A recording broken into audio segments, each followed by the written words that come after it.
పైన నవ్వుతున్నా లోపల ఏదో తెలియని శూన్యత. నా జీవితం ఇంతేనా? నా వల్ల ఏమవుతుంది అనిపిస్తోందా?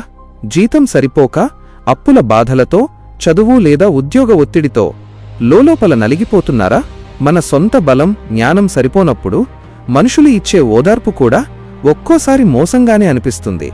సరిగ్గా ఇలాంటి స్థితిలోనే సృష్టికర్తయైన దేవుడు మీ హృదయరక్షణ కోసమే మాట్లాడుతున్నారు. జెకర్యా గ్రంథం 10వ అధ్యాయము 12వ వచనంలో ఆయన అంటున్నారు, నేను వారిని యెహోవాయందు బలశాలురగా చేయుదును. గమనించండి, దేవుడు మిమ్మల్ని సమస్యలు లేనివారిగా చేస్తానని చెప్పలేదు. ఆ సమస్యల కంటే మిమ్మల్ని బలశాలురగా మారుస్తానని చెప్తున్నారు. ఈ లోకం మీ బలహీనతలను చూసి హేళన చేయవచ్చు, కాని నా దేవుడు మీ బలహీనతలోనే ఆయన శక్తిని పరిపూర్ణం చేయబోతున్నారు. ఆయన నామమున మీరు అడుగు ముందుకు వేస్తే ఏ డిప్రెషన్, ఏ నిరాశ మిమ్మల్ని ఆపలేదు. ఆయనపై ఆనుకోండి, ఆయన మిమ్మల్ని లేవనెత్తుతారు.